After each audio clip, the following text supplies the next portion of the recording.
ഇതെന്താണെന്ന് മനസ്സിലായ? ഇതാണ് കടച്ചക്ക വറുത്തത്. ഇനി നമുക്ക് ഇതെങ്ങനെ വറുക്കാൻ നോക്കാം. ഇതാണ് കടച്ചക്ക. ഞങ്ങളുടെ നാട്ടിൽ തൃശ്ശൂർ പറയുക ഞങ്ങൾ കടച്ചക്ക എന്നാണ്. നിങ്ങളുടെ നാട്ടിൽ നിങ്ങൾ എന്താ പറയുക എന്നുള്ളത് ഒന്ന് കമൻറ്റ് ചെയ്യാം. നമ്മൾ കടച്ചക്ക ക്ലീൻ ചെയ്ത് വറക്കാൻ പോകുന്നു. എങ്ങനെയാന്ന് നോക്കാം.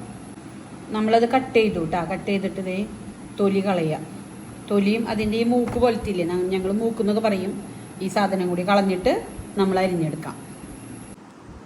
നമ്മളെല്ലാതും തൊലി കളഞ്ഞ് ക്ലീനാക്കി കഴുകി അതിന് ശേഷം എന്താ ഇത്ര നൈസാക്കിയിട്ട് വേണം നമ്മൾ അരിയാനായിട്ട് കേട്ടോ.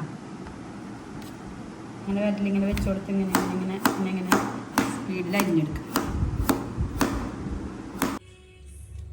നന്നായി തിളയ്ക്കുന്ന വെളിച്ചെണ്ണയിലേക്ക് അരിഞ്ഞെടുത്ത് വെക്കുക.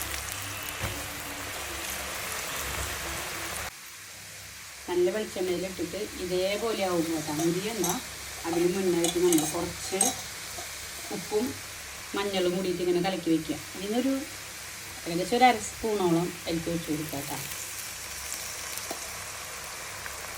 തിളച്ചിങ്ങനെ പൊങ്ങി വരും.